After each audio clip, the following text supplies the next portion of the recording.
Muy buenos días, hermanos. Abran sus Biblias, por favor, en Apocalipsis capítulo 5, versículo 4. Es emocionante el estudio que nosotros estamos llevando de la palabra del Señor y con el detalle que lo estamos viendo. Apocalipsis capítulo 4 describe la realidad del trono celestial y la adoración que Jesucristo, el Cordero Vencedor, recibe como Creador. Y Apocalipsis capítulo 5 describe la adoración en el trono para Jesucristo como Redentor, Creador y Redentor, Jesucristo, en el paréntesis de la historia que nosotros conocemos. Y el capítulo 5 ha abierto todo su relato de una manera extraordinaria, un poco enigmática, un poco llamativa, un poco imaginativa, describiendo que en la mano derecha del que está sentado en el trono hay un rollo sellado con 7 sellos. Un rollo que debe ser abierto y debe ser leído, pero se requieren características específicas para aquel que lo debe hacer. Una pregunta en el versículo 2, una pregunta retórica, una pregunta casi sin respuesta afirmativa, sino negativa, y es: ¿quién es digno de abrir el libro y desatar sus sellos? Y en el versículo 3 se describe la patética realidad de los 3 momentos o los 3 lugares donde se buscó si hubiese alguien digno de abrir el libro y desatar los sellos, diciendo: y ninguno, ni en el cielo, ni en la tierra, ni debajo de la tierra, fue digno de abrir el libro, ni aún mirarlo. Dijimos en el versículo anterior, que se requieren 3 características para aquel que sea calificado de abrir el libro. Tiene que ser verdadero hombre, tiene que ser hombre perfecto, sin pecado, y tiene que ser un hombre que, además de ser perfecto, haya vencido la muerte, es decir, que haya resucitado. Ninguno hay. Y el versículo número 4 nos describe una realidad supremamente interesante para nosotros. Y yo espero que ese texto lo podamos ver con toda la profundidad y con toda la atención para que podamos entender lo que la Escritura nos dice. Está perfectamente conectado con el versículo anterior. Y ninguno, ni en el cielo, ni en la tierra, ni debajo de la tierra, podía abrir el libro, ni aún mirarlo. Y lloraba yo mucho, porque no se había hallado a ninguno digno de abrir el libro, ni de leerlo, ni de mirarlo. Juan está con muchísima expectativa, y no es para menos, junto al trono celestial, observando esta escena maravillosa, observando este libro que para él es un enigma, un misterio, y anhelando quién responde afirmativamente a la pregunta de este ser celestial, de quién está calificado para abrir el libro y desatar los sellos, y que salga a la luz la revelación de lo que está escrito por dentro y por fuera. Pero nadie, absolutamente nadie, es encontrado para abrir el libro y desatar los sellos. Y dice la Biblia que al Juan no encontrar respuesta, al no encontrar una persona digna en estos 3 lugares o estas 3 esferas de la creación, Juan comienza a llorar mucho. Y es muy llamativo lo que va a acontecer aquí en este versículo. Dice: y lloraba yo mucho, porque no había sido hallado ninguno digno de abrir el libro ni desatar los sellos. La idea que el texto nos plantea aquí no es que Juan tuvo una pequeña consternación, no fue que él tuvo una aflicción leve, o que se entristeció un poco, o de momento. La idea que el texto nos da es que Juan lloraba profundamente, que lloraba con tal dolor y con tal aflicción como cuando uno llora por un ser muy querido que se ha muerto. Si a ustedes se les ha muerto un ser querido, cercano, un padre o madre, un hermano, un hijo, el esposo o alguien cercano, ustedes saben lo que significa el dolor por esa pérdida. Y saben que no es simplemente unas pocas lágrimas las que uno derrama, que no es simplemente una angustia de momento, que uno dice me afligí y lloré, sino que ese lloro es un lloro profundo, de sollozo, de angustia, de consternación. Es un lloro audible donde todos los que estaban allí a su alrededor escuchaban el lamento, la profundidad y la consternación que tenía el apóstol Juan. ¿Por qué Juan está llorando de manera tan profunda, de manera tan consternado como el texto nos lo presenta? ¿Qué significan las lágrimas del apóstol Juan? Cualquiera diría, pero no es para tanto. Sencillamente se está buscando y no se encontró a nadie. O sea, ¿qué sentido tiene que Juan llore tan desconsolado o tan afligido como si se le hubiera muerto un ser querido? Yo quiero que nosotros pensemos, queridos hermanos, que las lágrimas o el llanto también hace parte de la proclamación del Evangelio. Juan está hablando de que se debe pregonar el Evangelio. Versículo 2, versículo 3, no se encuentra alguien digno, y versículo 4, lloraba profundamente. La Biblia registra que varios hombres en la historia de la redención lloraron.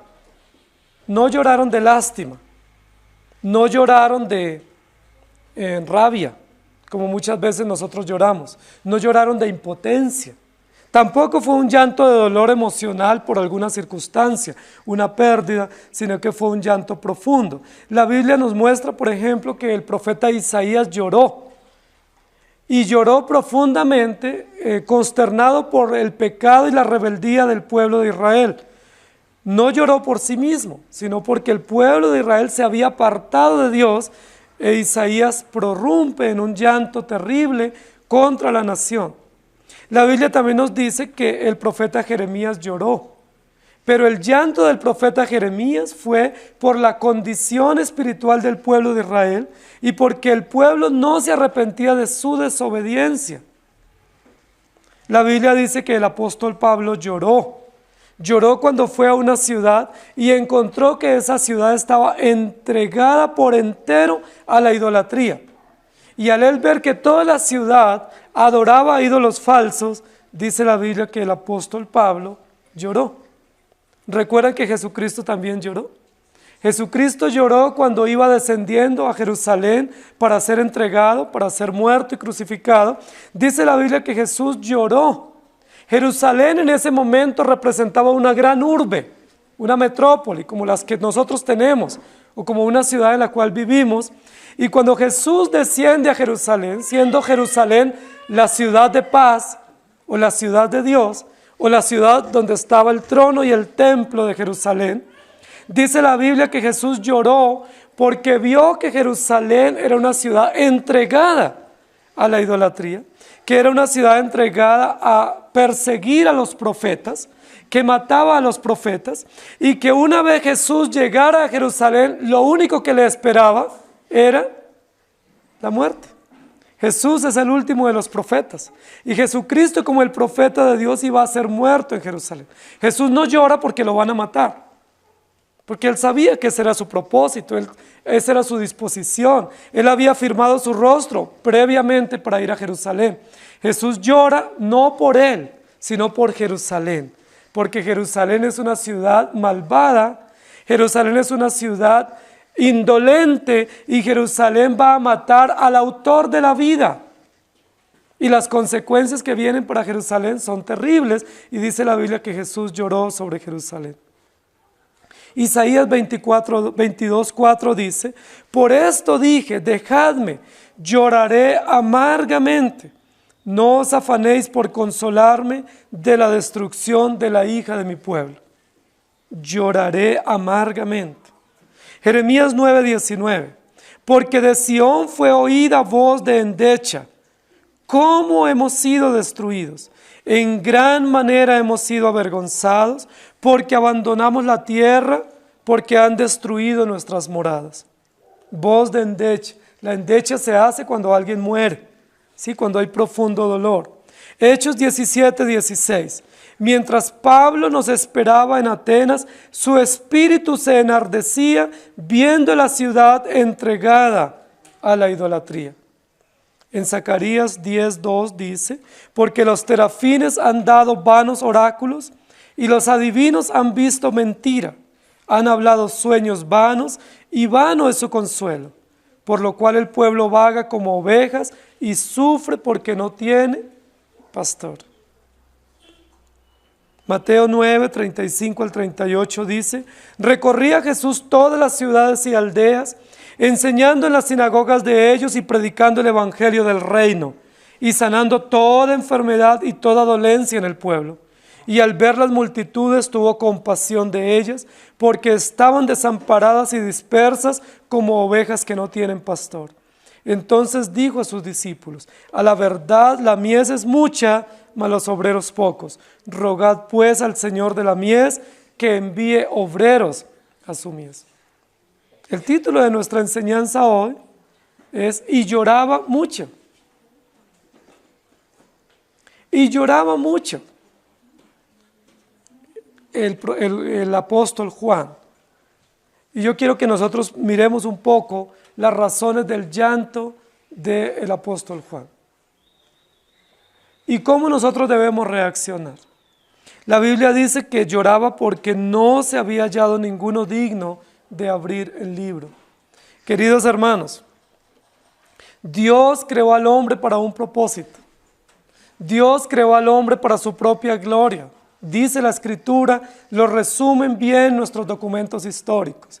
El fin principal y más noble del hombre es la gloria de Dios y nuestro gozo y nuestro deleite en Él por siempre. Sin embargo, Dios creó al hombre, lo creó bueno en gran manera, lo puso en el huerto del Edén para que lo labrara y lo cuidara, le dio unas ordenanzas, le dio unas normas, le dio unas sentencias y consecuencias anticipadas si él desobedecía, y la Biblia dice, pero ellos vieron que el fruto era codiciable, que era deseable. ¿Y qué hicieron con ese fruto deseable pero prohibido? Se tomaron de él, comieron, lo compartieron y disfrutaron el haber desobedecido a la ley de Dios. La Biblia nos muestra en el comienzo de la historia de la redención que el hombre y la mujer, habiendo sido puestos para adorar a Dios, ellos se fueron en contravía de Dios. Se rebelaron obstinadamente contra Dios. Se rebelaron obstinadamente contra el Señor. Se rebelaron rebeldemente contra Dios. Y la Biblia dice en Génesis capítulo 3 que el Señor en medio de los árboles del huerto llamó a Adán. Y le dice, Adán, Adán, ¿dónde estás tú? Y si ustedes recuerdan la historia, o si van en este momento al capítulo 3 de Génesis, y revisan el documento escrito en el capítulo 3, ustedes se van a dar cuenta que en ningún momento Adán y Eva, siendo confrontados por el Señor mismo, siendo confrontados con su pecado, siendo encontrados en flagrancia en su pecado, en ningún momento ellos tienen un viso de arrepentimiento. Que no hay ninguna noción, ni siquiera que nos indique que ellos se condolieron por la vergüenza pública que tuvieron, o por haber ofendido al Señor, o por las consecuencias que vendrían sobre ellos. Ni durante el momento del pecado, ni durante el momento de la confrontación, ni durante el momento de las sentencias de juicio permanentes para ellos, no hay arrepentimiento. Yo no lo encuentro de parte de Adán y Eva. Y eso me llama mucho la atención. Cuando el Señor llama la atención a Adán y Eva con la pregunta, ¿qué hiciste? ¿Recuerda cuál fue la respuesta? Adán rápidamente, parecía que él tenía ya una respuesta lista. Y dice, Señor, la mujer que me diste, me dio del fruto y yo comí. Y el Señor va a la mujer y le dice, mujer, ¿qué hiciste? Y ella dice, la serpiente que tú hiciste me engañó. Queridos hermanos, yo encuentro en el capítulo 3 de Génesis justificación, encuentro indiferencia, encuentro rebeldía, encuentro dureza, encuentro obstinación, pero no encuentro dolor. Dios había creado al hombre bueno en gran manera. Ellos desobedecen.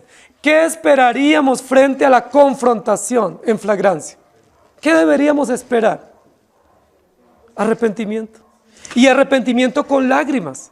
Arrepentimiento diciendo, Señor, obramos mal. Obramos en contra de tu voluntad. Sufriremos las consecuencias, Señor, ten misericordia de nosotros. Pero no aparece en Génesis 3 eso.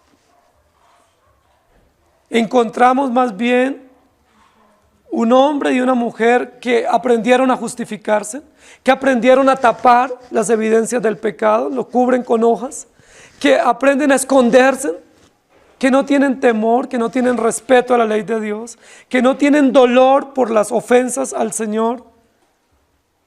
Y hermanos, eso es terriblemente diciente de la condición nuestra.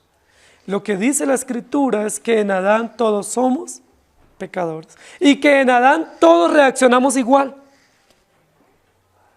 Siempre que nosotros pecamos, nosotros no vamos de rodillas al Señor diciendo, Señor, yo te ofendí terriblemente hoy. Yo pequé contra ti, te pido que me perdones. ¿Qué hacemos cuando pecamos? Borramos las evidencias, borramos los historiales, borramos lo que pudiese ser notorio para que nos descubran. Y si nos descubren, ¿qué decimos? ¿Es que fue por esto? ¿O fue por aquello? ¿O yo no tenía la culpa? ¿O yo no soy responsable? ¿O no me tomen a mí esto? Y casi que decimos, tú tienes la culpa. Eso hizo Adán. Adán responsabilizó a Dios porque él no le dice, Señor, fue Eva, sino fue la mujer que tú me diste. Y Eva, por su parte, con el mismo modelo de respuesta, no dice fue la serpiente, sino la serpiente que tú creaste. O sea, no tengo la culpa de lo que acontece.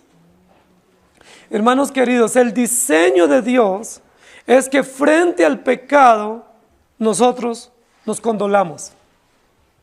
El propósito de Dios es que frente a nuestra indignidad y nuestra miseria nosotros lloremos. Ese es el propósito de Dios. Ese es el modelo de Dios. Porque nosotros ofendemos al Dios creador. Y porque las ofensas tienen efectos eternos. Tanto en el honor de Dios como de consecuencias para nosotros. Sin embargo, la Biblia dice que nuestros primeros padres se lavaron las manos, se justificaron y no asumieron la responsabilidad. Aún frente a las pruebas, aún frente a la misma confesión que ellos dicen, sí, cogimos y comimos, pero no se arrepienten de su pecado. La Biblia nos va a mostrar luego que un hombre como Pedro, cuando negó al Señor, dice la Biblia que luego que cantó el gallo, Pedro lloró amargamente. Estamos frente a dos actitudes. La de Adán y Eva cuando pecan y son confrontados, y la del apóstol Pedro cuando peca y también es confrontado con el Señor. Y cuando Pedro peca y el Señor lo mira, dice la Biblia que Pedro lloró amargamente. ¿Por qué lloró Pedro?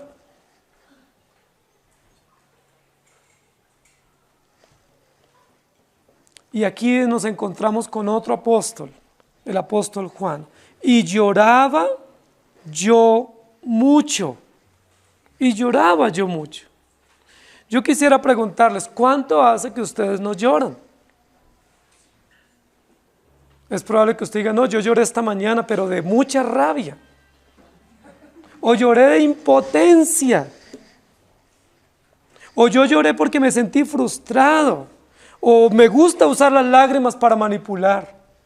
Entonces cada vez que quiero manipular y lograr algo, tengo lágrimas rápido, ¿cierto? Es lágrima pronta.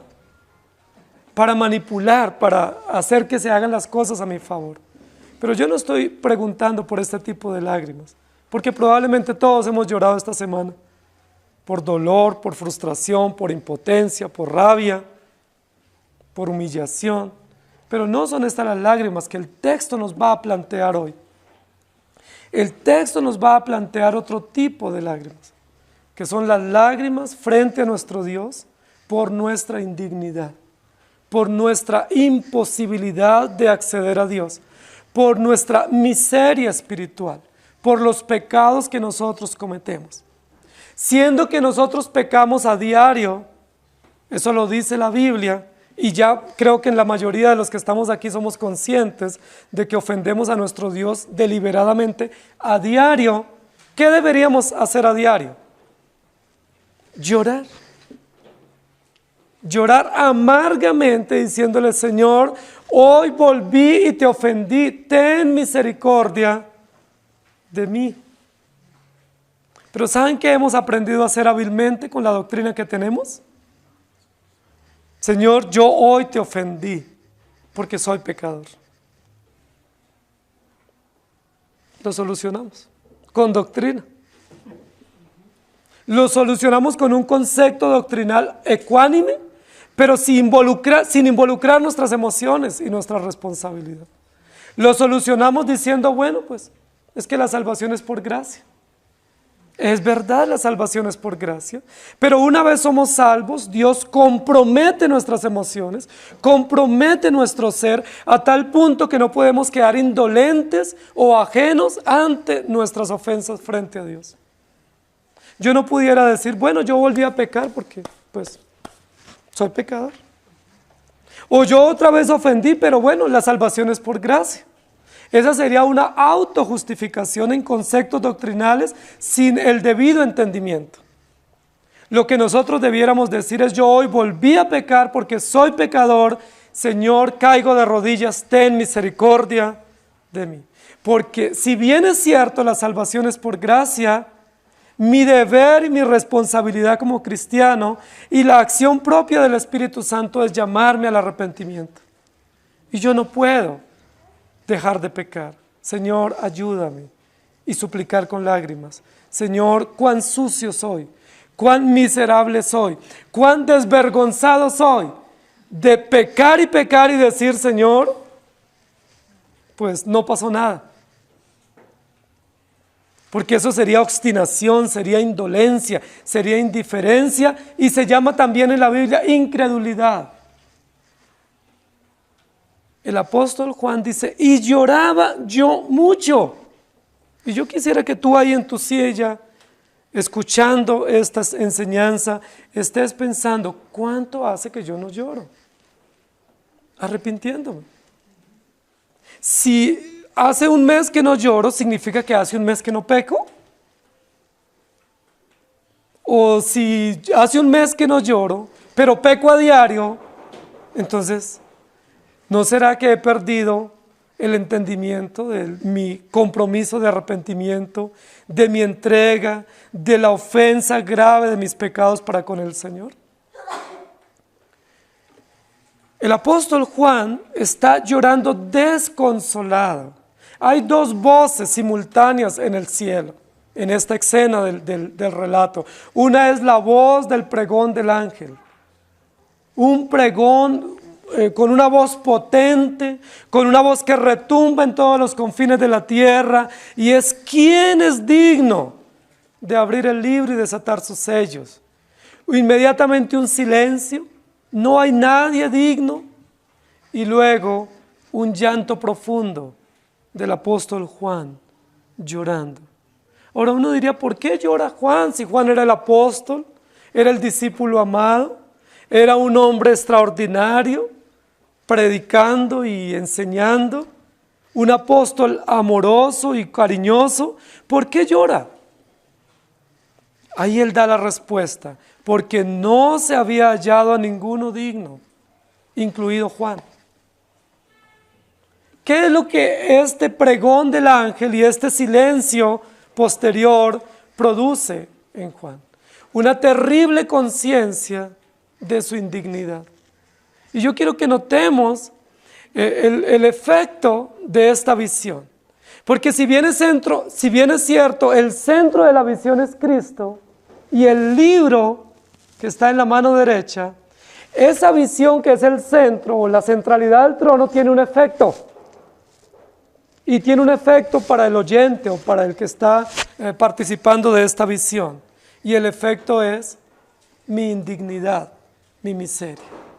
Es decir, no podemos contemplar la santidad de Dios sin comprender nuestra indignidad. Es un efecto de reflejo, un efecto de rebote, por decirlo de alguna manera. Él es santo, digno de ser alabado, digno de ser reconocido, pero el efecto es: yo soy indigno. Yo no puedo quedarme solamente celebrando su dignidad y feliz y gozoso celebrando su dignidad, sino que también tengo que celebrar mi indignidad. Celebrar su gloria es reconocer mi miseria. Celebrar su santidad es reconocer mi pecaminosidad. Reconocer su dignidad es reconocer y aceptar mi indignidad. Y es humillante, y es vergonzosa, y tiene efectos duraderos nuestra indignidad. Y lloraba yo mucho, porque no se había hallado ninguno digno. En otras palabras un poco más sencillas para nosotros sería: yo lloraba mucho porque soy pecador. Yo lloraba mucho porque he ofendido a Dios y no soy digno de estar presenciando semejante visión. Yo lloraba porque soy miserable y estoy frente a mi Señor sin tener ningún mérito ni tener ninguna razón. Y luego el apóstol Juan va a decir en 3 momentos los motivos o las razones de su llanto.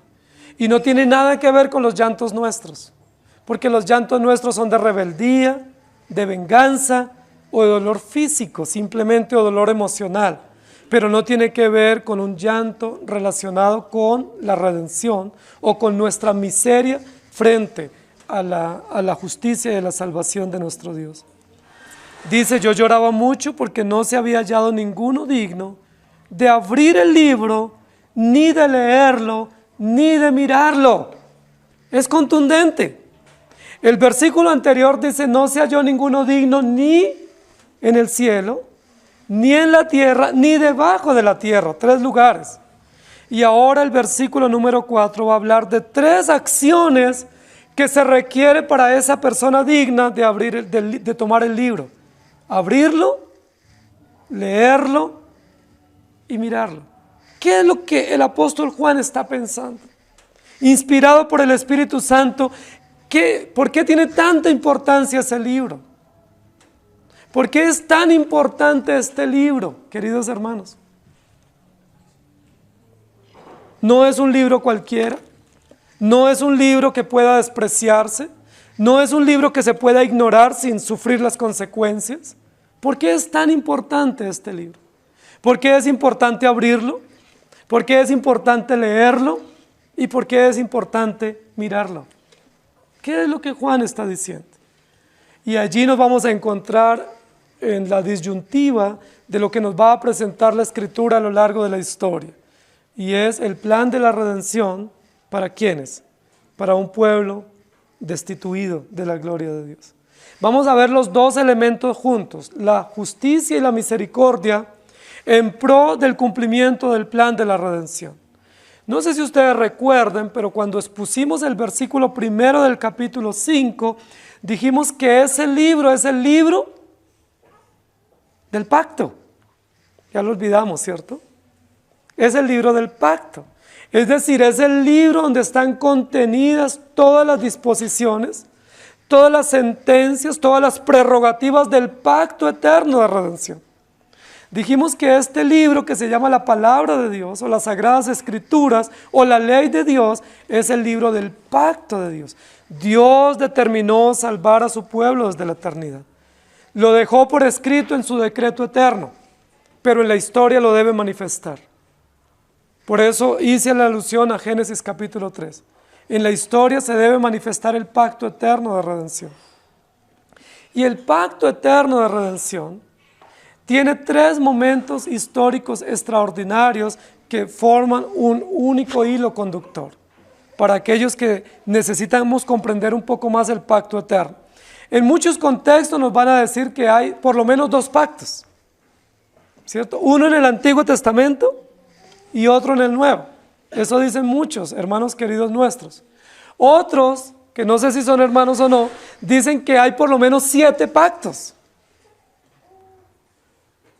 Y que hay uno que fracasó, entonces se implementa otro, fracasa y luego se implementa otro. Y vamos de fracaso en fracaso, de opción en opción, de plan en otro plan, hasta ver si alguno da resultado o funciona. Pero este libro del pacto, y yo quiero ser enfático, ahí no dice que son 7 libros de 7 pactos. ¿Cuánto hay en la mano del Señor? Un libro, es decir, un pacto, una historia, un propósito, una voluntad. Pero ¿cómo está el libro? Está cerrado, está sellado, es un misterio. Se tiene que revelar esa historia. Y esa historia, que es la historia de la redención, que es la historia que muestra que Jesucristo es justo y santo y que ha determinado condenar a los pecadores y salvar a su pueblo sobre la obra de Cristo, se llama el pacto eterno de redención. Ese pacto eterno de redención en la historia tiene 3 momentos importantes. El primer momento se da en Génesis. Y ese primer momento lo pudiéramos llamar la inauguración. Inauguración del pacto eterno de redención en la historia. Es pleno y consumado en la eternidad. Pero en la historia humana, en la historia de la creación, ese primer momento se pudiera llamar el momento inaugural. Donde se abre el telón, si habláramos de una obra de teatro, ¿cierto? Se corre el velo y comienza la función. Es decir, se inauguró, se abrió, se inició, se estableció. Lo pudiéramos llamar también, como la Biblia lo llama, la promesa. Génesis 3, la promesa. El momento inaugural de ese pacto sería la promesa. ¿Promesa de qué? De que Dios ha determinado salvar un pueblo que es pecador e indigno, salvarlo a través de Jesucristo, el Cordero vencedor. Quiero que vayan llevando el hilo conductor de las ideas para que nos queden gráficas también en la mente y en el corazón. Y no se había hallado ninguno digno ¿de qué? Vayan conmigo en sus Biblias. De abrir, es decir, de iniciar, de inaugurar. Es decir, lo primero que vamos a ver en estos elementos del versículo 4 es que el primer momento, lo primero que se requiere y por lo cual es motivo de dolor, de llanto para el apóstol, es que haya alguien que inaugure, que abra, que comience, que dé inicio oficial a la función histórica de la redención. Es decir, la promesa. Es decir, Génesis 3, la promesa de la redención. Es decir, si el hombre y la mujer quedan en la condición en la que quedó Adán y Eva antes de Génesis 3:15, ¿qué es lo único que debemos hacer? Llorar amargamente porque no hay esperanza. Si en la humanidad posterior, en la descendencia de Adán, quedan sin una promesa de redención, no hay esperanza para nadie. ¿Sí me hago entender? ¿Por qué está llorando Juan? Porque el rollo está, es decir, hay unas disposiciones, hay unas sentencias, hay unas promesas, hay un plan eterno, pero ese plan está vedado, está sellado. Necesitamos a alguien que abra ese plan, que revele ese plan, que lo manifieste, que lo inaugure, que lo dé a conocer mediante la promesa eterna de la redención. Y no ha habido nadie en el cielo, ni en la tierra, ni debajo de la tierra, digno de abrir el libro. Es decir, de darnos a conocer la historia, de abrir la función histórica de la redención. ¿Qué es lo que está diciendo Juan entonces? Si en la historia de la redención Dios determinó un plan eterno, pero ese plan no se revela en la historia de la humanidad, es decir, no se da a conocer, ¿qué esperanza tenemos? Si Adán y Eva, en Génesis 3, y toda la humanidad de la cual nosotros venimos, la descendencia de la que venimos, quedamos simplemente en que hemos violado la ley de Dios, que la sentencia para los violadores de la ley de Dios es la muerte y la condenación, pero no hay promesa, queridos hermanos, no hay esperanza. Y lo único que tenemos que hacer es llorar desconsoladamente. Porque siendo nosotros pecadores y mereciendo la condenación, no hay promesa de esperanza. Lo primero que tiene que hacer es ese ser digno, que tenga las cualidades o las calificaciones, que sea verdadero hombre, que sea hombre perfecto, sin pecado, y que haya vencido la muerte. Lo primero que él debe hacer en la historia de la humanidad es abrir el libro. Es decir, correr el telón.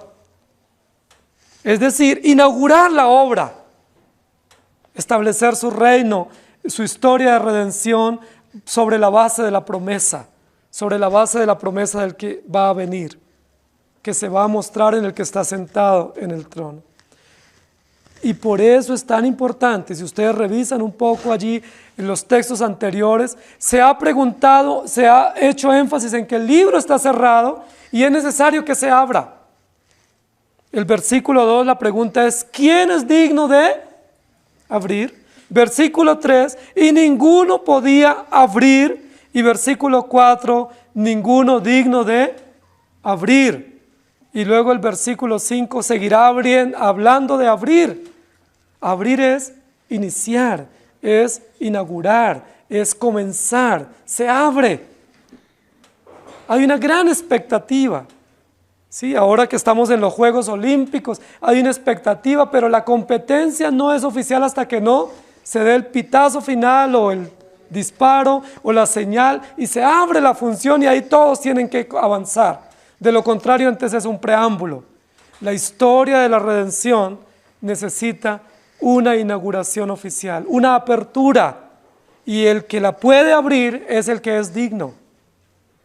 Es el que puede darnos la esperanza, las coordenadas.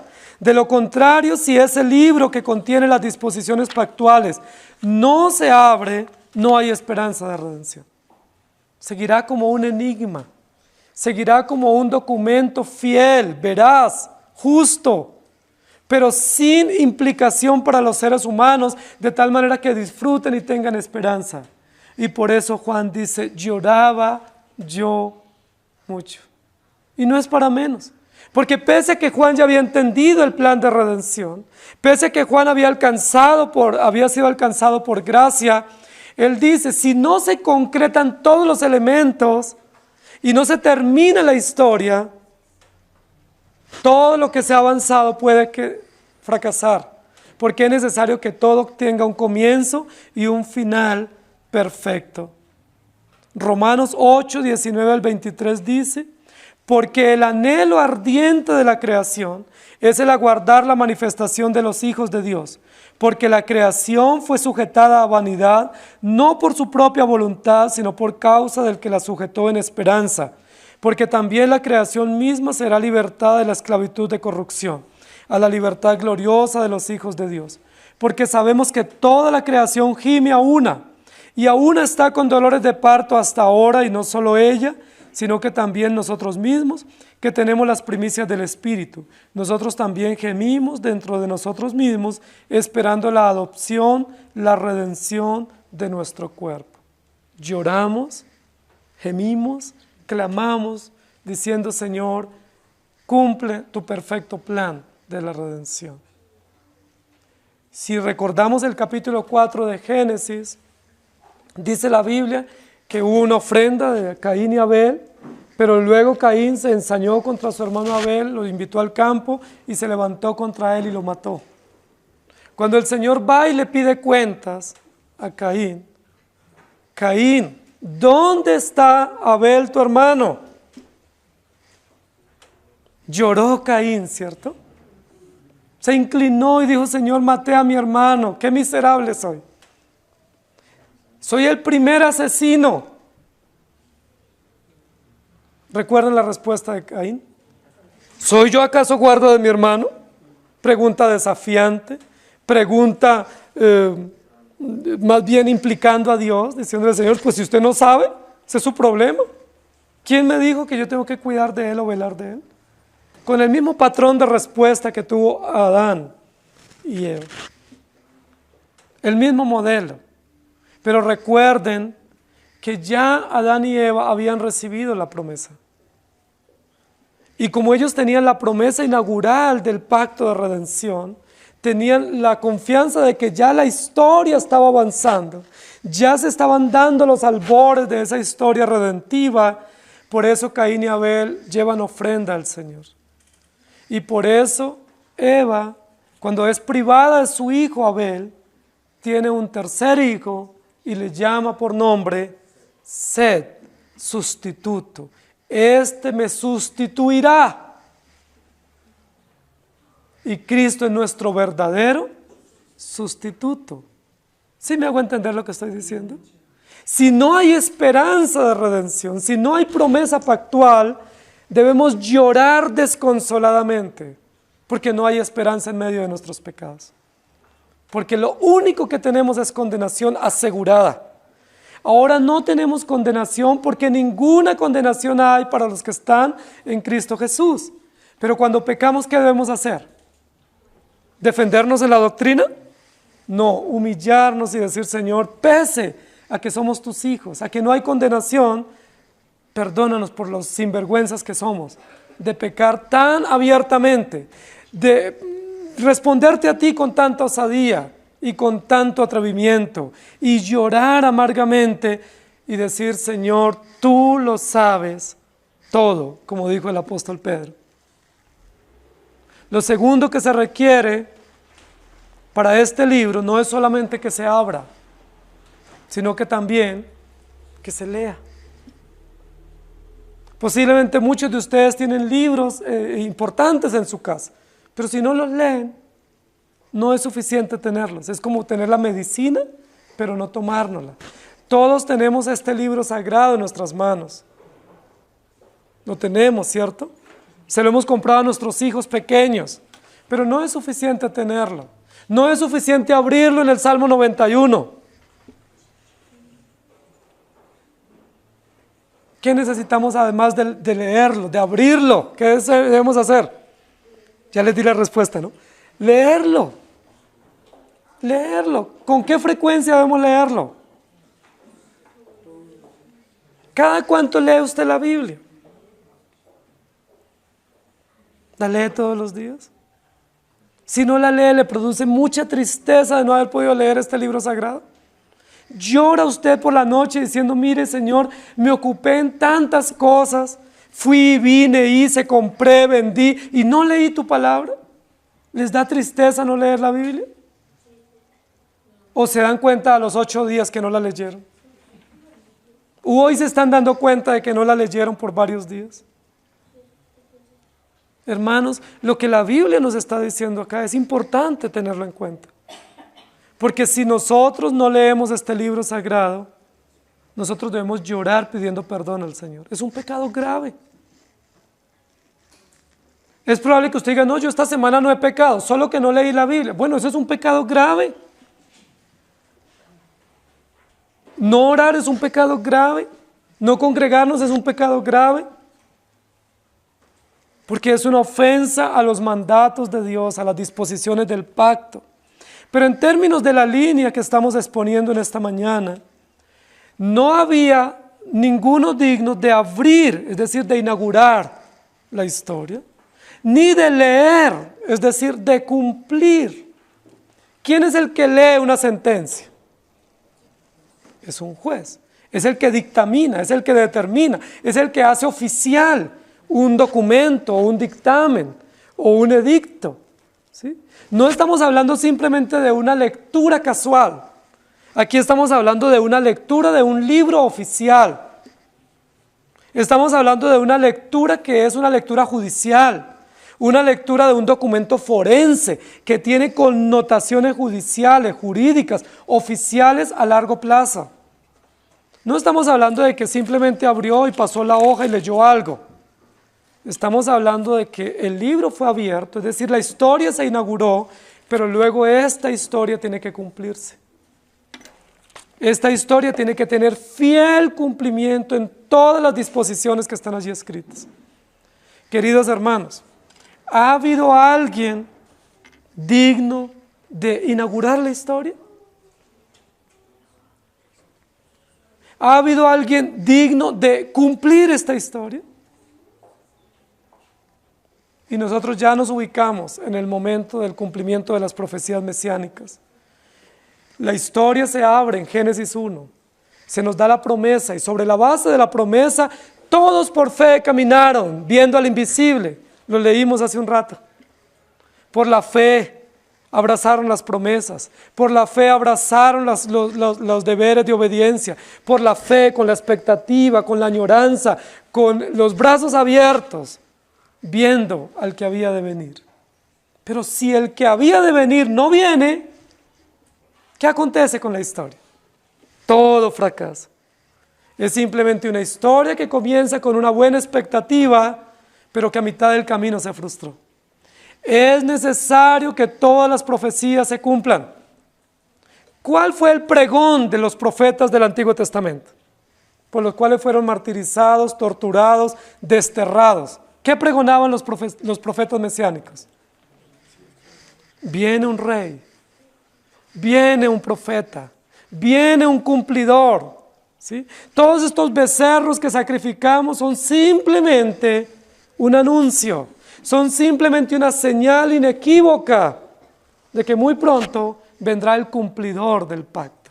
Hebreos lo llama el testador, es decir, el que ejecuta todas las disposiciones del pacto, el que puede tener la capacidad y las cualidades de abrir el libro y decir, esto se ha cumplido. No simplemente una lectura casual, sino una lectura con implicación soberana, forense, oficial, de decir, todo esto se ha cumplido a cabalidad. Notan que es importante no solamente abrir, que es necesario leer oficialmente. Cuando el Señor Jesucristo en la cruz dijo, todo ha sido consumado, lo que Él hizo fue leer y ejecutar en su propio cuerpo y con su propia sangre todas las disposiciones y prerrogativas del libro sellado en su mano derecha. Lo que Él dijo fue, todo se ha cumplido. Toda la obra que me diste que hiciese, la he cumplido fielmente. Hermanos queridos, absolutamente todo el plan de redención se cumple única y exclusivamente en aquel que es digno. Y eso vuelve a ser humillante para nosotros, especialmente cuando pensamos que nosotros podemos propender por nuestra salvación. Especialmente cuando nosotros decimos, es que pues ahí está el mensaje, pero yo decido si lo acepto o no. Yo decido cuándo lo creo o no. Porque cuando el texto nos dice que solo se requiere uno digno, no uno para abrir y otro para cumplir, sino uno solo para que abra y ese mismo cumpla y continúe la historia de la redención. Cuando Jesucristo estuvo acá en la tierra, Jesucristo cumplió todas las disposiciones del pacto. Yo les quiero llevar a pensar, querida iglesia, si Jesucristo no hubiese cumplido, o hubiese cumplido el 99% y no hubiese cumplido todo, ¿qué deberíamos estar haciendo nosotros hoy? Llorando y diciendo, esto se frustró. No puede ser seguro este plan, porque si Él cumple el 99% y deja a nuestro deber el 1%, lo único que podemos hacer es llorar amargamente por el fracaso tan terrible, no solo en el plan, sino en lo que eso implica para nosotros, en nuestra condenación. Cristo es el seguro y perfecto cumplidor del pacto. ¿Cómo cumplió? Bueno, lo sabemos ya, ¿cierto? Por su muerte, por su sacrificio. En el orden del texto se nos va a explicar el próximo domingo. Pero ¿cómo sabemos que Cristo es el único digno? Porque Él cumplió. ¿Qué cumplió? Todas las disposiciones. Verdadero hombre, hombre sin pecado, entregó su vida en sacrificio y murió y resucitó y está sentado a la diestra del Padre. Y yo lloraba mucho, porque no se había logrado encontrar a ninguno digno de dar la promesa, de iniciar la historia de la redención y mostrarnos el pacto. y a ninguno digno de cumplir en la historia todas las disposiciones y las sentencias y vindicar el honor ofendido de Dios en justa obra. Y termina diciendo, ni aún mirarlo. Y uno pensaría, ¿qué tiene este libro que ni siquiera se pueda mirar? Porque si bien es cierto yo no lo puedo abrir y yo no puedo leerlo, por lo menos lo miro, lo observo a la distancia. Pero lo que está hablando aquí el apóstol Juan es de un tercer momento en la historia de la redención. Y ese momento es el clímax de la historia de la redención. Cuando bajará el telón y se cerrará el paréntesis entre creación y redención, capítulo 4 y capítulo 5, donde bajará el telón y todas las cosas se consumarán en plenitud y entraremos a la gloria eterna en plenitud. Promesa, cumplimiento y consumación. Se abre la historia, se desarrolla con fiel cumplimiento y se cierra la historia en plenitud. ¿Me hago entender? Los tres momentos de esa obra magnífica de la creación se resumen en Jesucristo. Y eso nos debe dar esperanza, hermanos, porque aunque lloramos por la miseria de nuestros pueblos, aunque lloramos cual Jesús en Jerusalén por la maldad de nuestras naciones, también tenemos esperanza en medio de la maldad. Cuando ustedes ven esta gran ciudad, ¿cómo la ven? ¿Como una ciudad culta? ¿Como una ciudad que está en buen desarrollo? ¿Cómo ven ustedes esta ciudad? ¿Como la Atenas latinoamericana? ¿Qué es eso lo que quieren convertir a esta ciudad, ¿no? En la Atenas suramericana. Y Atenas era una de las ciudades más corruptas del mundo, del imperio griego, de las más inmorales, y justo para allá vamos. Pero cuando usted ve esta ciudad y se siente orgulloso en esta ciudad, ¿por qué siente orgullo? ¿No deberíamos llorar sobre esta ciudad? ¿No deberíamos caer de rodillas y decirle, Señor, es una ciudad entregada por entero a la inmoralidad? ¿Es una ciudad entregada por entero a la perversión? ¿Es una ciudad donde aún los más pequeños están en peligro? ¿Aún los niños no nacidos están en peligro? Bogotá es una de las ciudades con más alto índice de aborto en este momento en América Latina. Es una ciudad con más alto índice de homosexualismo en América Latina. Es el país en América que más leyes en contra de Dios está promoviendo en este momento. ¿Qué debemos hacer los cristianos? Llorar. Decir, Señor, ten misericordia de esta ciudad y de este país. Un país rico, un país bendecido, un país con gente trabajadora, pero un país perverso, con gobernantes perversos, con religiones perversas y con una iglesia indolente, que no puede inclinarse y decir, Señor, ten misericordia de esta ciudad y de este país. ¿Qué le espera a esta ciudad? ¿Un mejor gobernante? ¿O en el orden lógico del desarrollo de la historia de la redención, qué le espera a esta ciudad y a este país? Juicio. Señor, si hubiesen 50 justos, ¿destruirías al justo con el impío? Y luego el Señor va a decir en los profetas, si hubiese alguien que hiciese vallado, ¿sí?, que hiciese brecha, yo no destruiré la ciudad. Lejos de mí esté destruir al justo con el injusto. Si Dios no ha destruido nuestra ciudad, es porque por lo menos habrán algunos justos. Por lo menos habrá algunos que todavía lloran por esta ciudad. Quizás nosotros no lo somos, pero hay otros posiblemente que sí lloran todos los días por esta ciudad y este país, diciendo, Señor, ten misericordia, perdona los pecados, doblega el corazón de nuestros gobernantes a ti, doblega el corazón de los incrédulos a ti, y haz que tu pueblo sea avivado. Y una forma de mostrar avivamiento no es saltando, una forma de avivamiento es llorando. Cuando el pueblo regresó del cautiverio con Esdras y leyeron al rayo del sol la escritura, la Biblia no dice que saltaron y gritaron voces de júbilo. ¿Qué hizo el pueblo? Lloró.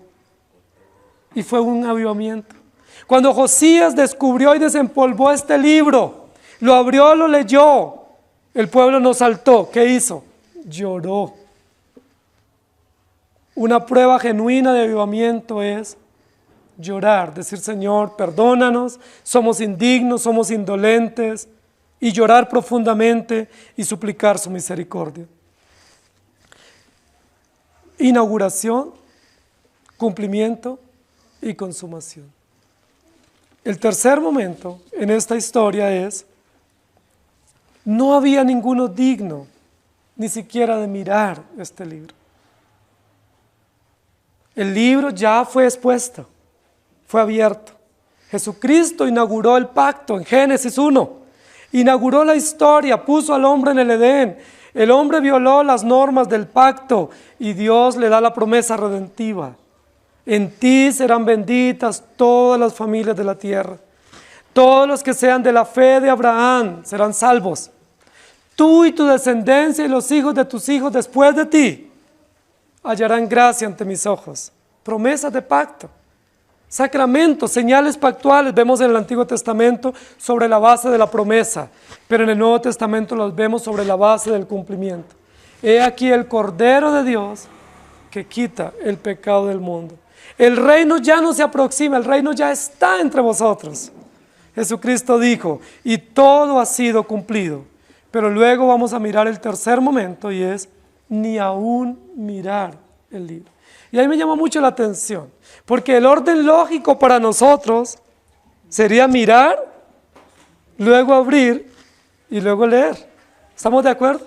Para nosotros ese sería el orden lógico. Nosotros no diríamos, primero cojo algo, lo abro, lo leo y después lo miro. Pero este es el orden lógico de la historia de la redención. La historia de la redención tiene una lógica, que es la lógica del plan, del decreto. Y es, la historia se inaugura, se cumple y luego se termina y se observa todo. Cuando el Señor creó, dice la Biblia que creó todas las cosas y luego ¿qué hizo al final? Observó, miró, contempló, admiró y se maravilló y dijo: todo es hecho bueno en gran manera. ¿Sí me hago entender? El Señor no comenzó contemplando, porque no había nada. Comienza creando, comienza estableciendo todo su orden y diseño de creación y luego contempla con gozo inefable, diciendo todo es bueno en gran manera. Es el mismo sentido de lo que estamos viendo acá. El Señor establece el plan por decreto, luego lo revela en Génesis, lo desarrolla y lo cumple luego en la cruz, y al final de los tiempos, ¿qué hace? Lo contempla, se deleita eternamente en la consumación plena de este plan. ¿Quién es el único y verdadero testigo del plan de redención? ¿Que puede dar testimonio de que se cumplió fielmente? Nosotros no somos testigos. Porque es probable que muchos de nosotros digamos, yo soy salvo porque creí. Es decir, no somos testigos. Estamos negando la suficiencia de Cristo. Es posible que alguien diga, yo soy salvo porque me porto bien. Está negando, está confiando en sus obras. Es probable que alguien diga, es que yo sí resistí, pero llegó un momento en que yo anhelé. Está negando la redención. El único testigo verdadero se llama Jesucristo. Así se le llama en Apocalipsis capítulo 1, el testigo fiel y verdadero. ¿Testigo de qué? ¿Jesucristo de qué es testigo? Jesucristo es testigo de que el plan de redención que se estableció en la eternidad se reveló perfectamente. Jesucristo es testigo de que ese plan se cumplió a cabalidad. Y Jesucristo es testigo de que ese plan se consumará en plenitud. Él es el testigo. Por eso, ¿dónde está Jesucristo en este momento? sentado a la diestra del Padre, como testigo a favor de Dios de que las disposiciones se han cumplido, pero testigo también a favor de los creyentes, de que esa salvación ha sido beneficiada, el beneficio de la salvación es únicamente por gracia. Nadie podrá acercarse al trono de la gracia diciendo, yo creí, yo busqué, yo elegí. Todos se acercarán al trono de la gracia probablemente de rodillas o con la cabeza inclinada, diciendo, Señor, es por ti y para ti, porque tú eres digno, no a nosotros. Y posiblemente entonando estas canciones de Apocalipsis 4 y 5, Señor, porque tú eres digno, y porque por tu voluntad, y por tu disposición, y por tu perseverancia, nosotros estamos aquí. Ninguno se había hallado y ninguno se ha hallado aquí en el desarrollo de esta historia capaz de abrir, es decir, de presentarnos un plan tan perfecto.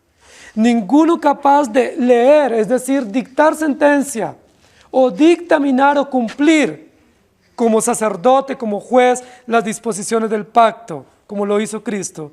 Y menos aún, alguno que al final del plan pueda contemplar todo y decir, todo ha sido bueno en gran manera. Todo se ha cumplido por las disposiciones del Señor. Hermanos queridos, si esa historia de la redención no se revela, ¿qué esperanza tenemos? Si se revela, pero no se cumple, sería un engaño, un fraude. Y todos los creyentes del Antiguo Testamento serían dignos de lástima, dice la Escritura. Porque creyeron y abrazaron y dieron su vida por unas promesas que nunca se cumplieron. Pero supongamos que se reveló adecuadamente, se cumplió adecuadamente, pero si no se consuma esa historia, si quedamos solamente en el ya pero todavía no, si nos quedamos en las arras solamente pero no hay consumación y plenitud, ¿qué dice la Escritura? También tendríamos que llorar amargamente. Porque estaríamos condenados a quedar en esta situación de lucha entre lo espiritual y lo carnal, entre lo que creemos y lo que vivimos, entre lo que esperamos y lo que nos acontece. Y sería una lucha terrible. Pablo dice, miserable de mí, ¿quién me librará de esta lucha, de esta condición? Porque con mi cuerpo sirvo al pecado, pero con mi mente y mis convicciones sirvo a Dios.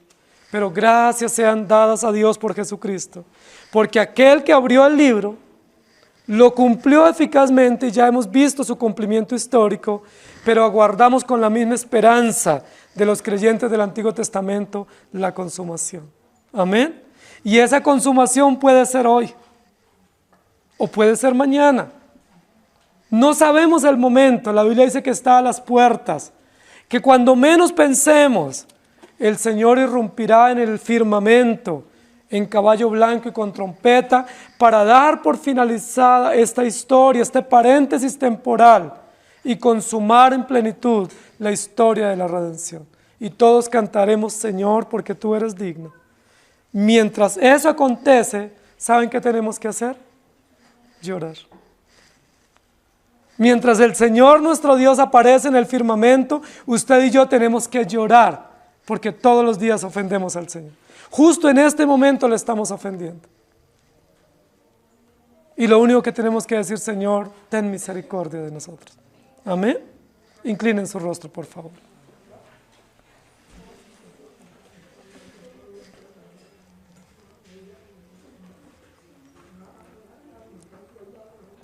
Señor, tu precioso plan es inefable. Tu precioso y celestial plan es perfecto. Perfecto en ti y perfecto en tu propósito para hombres y mujeres imperfectos. Señor, cuán pecadores somos. Miserables, depravados, corrompidos, dice la Escritura. Somos una escoria, una basura, un muladar. Teniendo tan bellas promesas, teniendo un Redentor tan perfecto, Nosotros obramos a diario con tanta sevicia, con tanta maldad, con tanto desafío para contigo, y ni siquiera nos inmutamos, y ni siquiera nos condolemos. Nos dolemos cuando alguien nos ofende, pero no nos dolemos cuando te ofendemos a ti. Realmente somos malos. Realmente somos pecadores, perversos.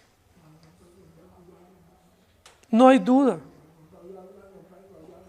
Porque nosotros tenemos el Evangelio, tenemos las promesas, tenemos al cumplidor de las promesas, tenemos la expectativa gloriosa y segura de la consumación, pero aún así nos empeñamos en pecar y nos lavamos las manos. Nos bañamos y pensamos que todo pasó. Borramos las evidencias y pensamos que no hay consecuencias. Ay, Señor, ahí estamos pintados todos.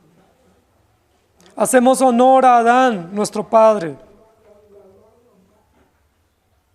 Engañosos, que nos justificamos, que nos escondemos, que vemos el pecado nuestro en terceros y lo señalamos y no nos condolemos.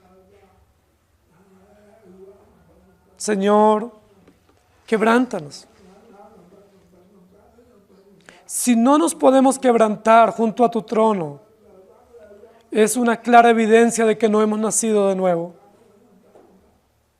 Si no nos podemos quebrantar en tu presencia, si tú no nos quebrantas, es una clara evidencia de la dureza, de la maldad de nuestro corazón. La respuesta del apóstol Juan en este texto es el altoparlante del inconsciente colectivo del deber ser del cristiano. Humillarse siempre y pedir perdón. Señor, nuevamente hoy te pedimos que nos perdones por nuestras indignidades, por las vergüenzas nuestras que son tan grandes. Si todo lo que hemos hecho esta semana se expusiera hoy ante nuestros hermanos, nos esconderíamos porque no quisiéramos que nadie lo supiera. Tenemos temor al hombre, pero no te tenemos temor a ti. Tenemos temor a las consecuencias, pero no temor a ti, que eres digno. Señor, lávanos con tu sangre. Échanos suficiente agua y suficiente jabón y lávanos de nuestras inmundicias. Danos victorias, Señor, no para nosotros, sino para ti. En medio de todas esas luchas diarias, muchas de las cuales perdemos y no nos inmutamos.